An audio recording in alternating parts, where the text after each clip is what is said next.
نستضعفوا فی الارض،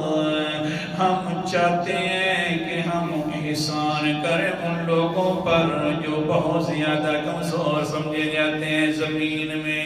بڑی عاجزیاں کرنے والے، ہماری چاہت ہے، ہماری رغبتیں ہیں کہ ہم ان پر احسان کرتے جائیں۔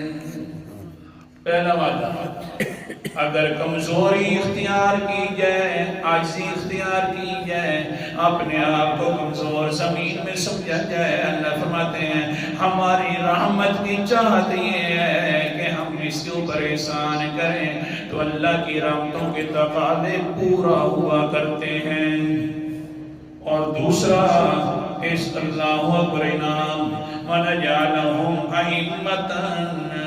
اگر تم عاجز بن جاؤ گے تو ہم ان لوگوں کو امام بنا دیں گے۔ تیسرا وعدہ، وَنَجْعَلَهُمُ الْوَارِثِينَ،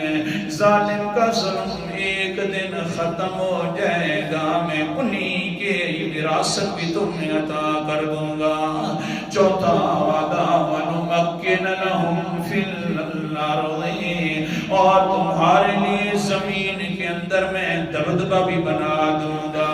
تمہارا روح بھی زمین کے اندر آ جائے گا، تم عاجزیاں کرتا نہ تھک اور میں وعدے پورے کرتا نہیں تھکتا۔